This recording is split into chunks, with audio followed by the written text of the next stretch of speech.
My name is Rudi, the head of the research unit in parasitological diseases. We are now in our lab here, and our lab has several researchers, for example, Ajahn Vanchika and Ajahn Amonrat, and we also have a scientist, Nantavat, and then we have at the present time two students, PhD students, Ms. Konganov and Ms. Rosnani, who also work on parasites, of course, on flatworms. Our research mostly concerns flukes, flatworms, trematode, for example, the cattle liver fluke, the tropical liver fluke Fasciola gigantica, and the small human liver fluke, Opis orchis viverini. And last year, recently, we have also published some research on a rumen fluke, Fischoderius, that is also a neglected parasite, very commonly found in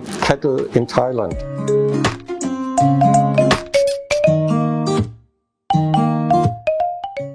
The fluke that I have just mentioned have been research objects for many years in several countries in this world because they greatly affect the health of livestock and also human population in many countries in this world. In Thailand, we have Opis orchis viverini, of course, a lot in the northeast, a big problem for the human health. We have Fasciola gigantica in water buffalo and cattle that cause great damage there because they are very large parasites, and so this was actually the starting point that worldwide there's a lot of interest in these parasites. If you look in other areas in this world, there are different species in the same genera, for example Fasciola hepatica. You can also find in Europe, in the Americas, you can find it also partially in Africa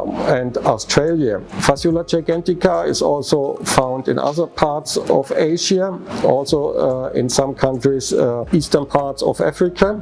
Okay, so there are other researchers that are very interested in this for veterinarian reason in this parasite. Opis orchis viverini is mostly Southeast Asia, as we said, the northeast of Thailand, but also Laos, that you can find it. Very closely related species you will find in other parts. In Southeast Asia, Clone orchis sinensis, you will find also in Korea. You can find it a lot also in China, and they have it. So it's in general quite important to have a look at these parasites because a long time infection with these parasites can cause development of cholangiocarcinoma, a cancer of the bile that is very hard to treat.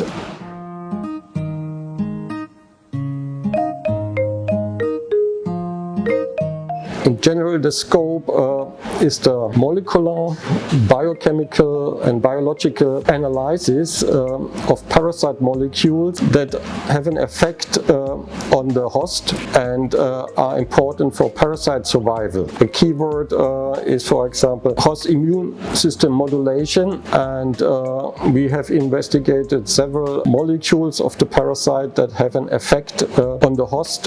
For example, calreticulin is an important molecule. It exists, of course, also in the host, in the human, but also exists in the parasite and has an effect on the host immune system through several pathways.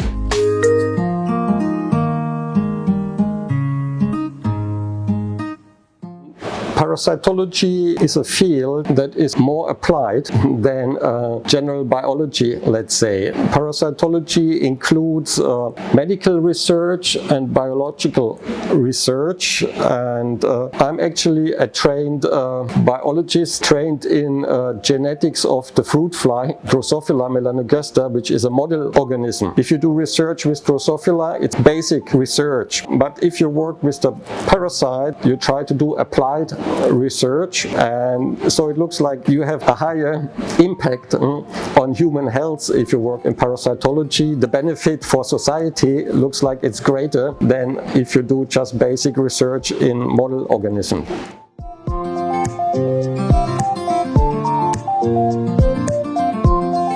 Bioinformatics is the analysis of biological data by help of software on a computer. In the most simple case, it's the analysis of nucleic acid sequences, single nucleic acid sequences for their protein coding properties, and try to analyze the properties of the encoded protein, molecular weight, possibly secondary folding, charge, things like this. Nowadays, because we have new technologies like genome sequencing, transcriptome sequencing, proteomics, then bioinformatics includes the data of thousands of molecules and their sequences at the same time. It allows a comparison between different organisms to see, for example, how they are evolutionary related. It allows us to see how genomes develop over time. It allows us to see what different genes do different organisms possess. For example, humans are very highly evolved. We have additional genes that we cannot find in the lower organism, like the parasites that we investigate. We know the human have a very sophisticated immune system, a highly developed nervous system. For this, they have genes that do not exist in the lower organism, like the parasite. And so for that reason, bioinformatics is quite interesting method to analyze this mass data that is generated by new technologies.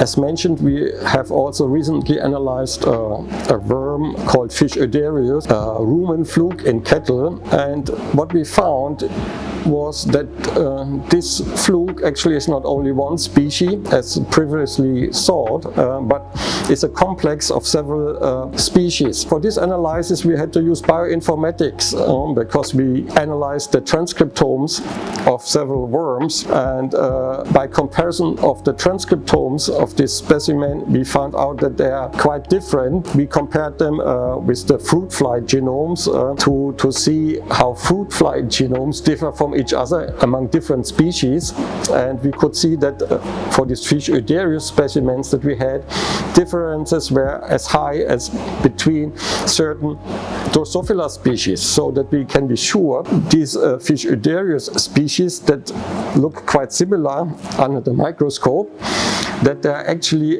different species, something that you could not see just under the microscope. So for example, in our transcriptome analysis, we had to compare our data from fish Euderius, as I said, with Drosophila insect data. We could not use other parasites, other trematodes that are already in the database.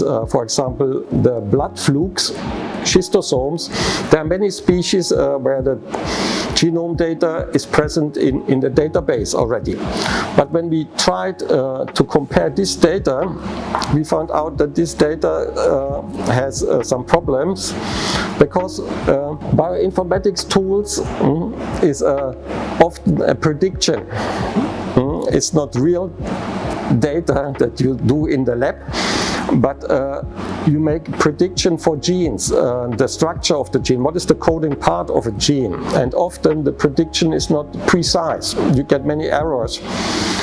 And that is the reason why we had to go back to the model organism, Drosophila, because the data is sound.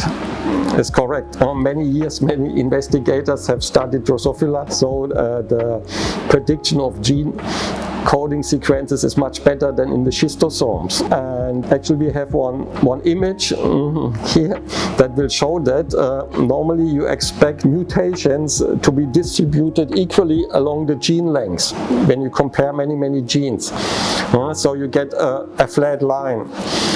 But if the gene prediction is not correct, you will notice that you don't get a flat line for the distribution of the mutations along many genes.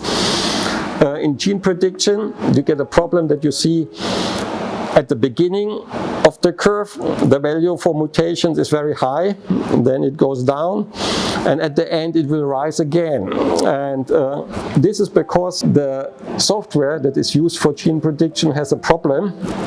to predict the correct exons at the beginning and at the end if you use organisms for which not sufficient data is present in the form of transcriptome data, so that you exactly know what is the coding sequence. And so that means if you do bioinformatics and you use the data from other people, for comparison, you have to analyze this data carefully, and that is the reason we use Drosophila data and not data from other trematodes. From schistosomes, it was not possible. We also tried the data from Opist orchis and Clone orchis, and this data has the same problem that the gene prediction in the genome projects was not okay, and you get erroneous data that is not useful for analysis and for publication. You run into a problem there.